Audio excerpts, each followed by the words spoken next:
But I mean, the ability to attract and motivate great people is critical to the success of a company, because a company is it's a group of people that are assembled to create a product or service. That's the purpose of a company. People sometimes forget this elementary truth, and so if you're able to get great people to join the company and work together towards a common goal, and you sort of have a relentless sense of perfection about that goal, then you will end up with a great product. And if you have a great product, lots of people will buy it, and then the company will be successful. Yeah. So really, it's pretty straightforward, really. I mean, yeah, that's the reason for it. I wouldn't say I'm fearless. In fact, I think I feel fear quite strongly. But if what we're doing is what I'm doing I think is important enough, then I just override the fear. Mm-hmm. So, but it's not as though I feel it like more strongly than I would like. And in which areas would you never go full risk if you still are fearful?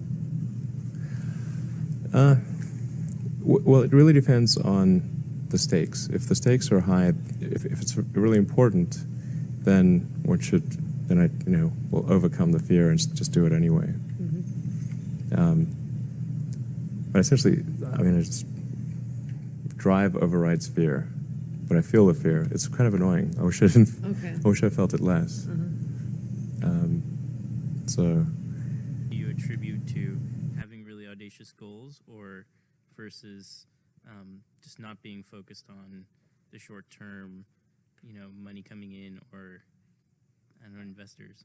Unfortunately, one does have to be focused on the short term and money coming in when creating a company, because otherwise the company will die.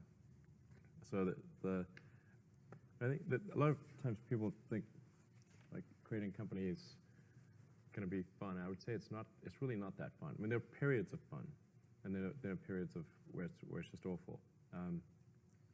And particularly if you're the CEO of the company, you actually have a distillation of all the worst problems in the company. There's no point in spending your time on things that are going right. So you only spend your time on things that are going wrong. And there are things that are going wrong that other people can't take care of. So you're like the worst. You have a filter for it. Well, probably SpaceX. I thought it had the lowest chance of success. I thought both Tesla and SpaceX would fail at the beginning. You saw it? Yeah, sure. Really? Of course. But nevertheless, you put all your money in that. In both. I expected to lose it. Well, technically, what I thought was, well, I'll take half the money from PayPal, and if I lose half of it, that's okay. But then, of course, the companies encounter difficulties, and then I have a choice of either let the company die or put all the money into the companies. And so I really didn't want the companies to die, so I put all the money in the companies. Yeah. And then I had to borrow money from friends to pay living expenses. Yes. What was your best idea ever? My best idea ever? Yeah. This is tricky. I suppose coming to North America was my best idea.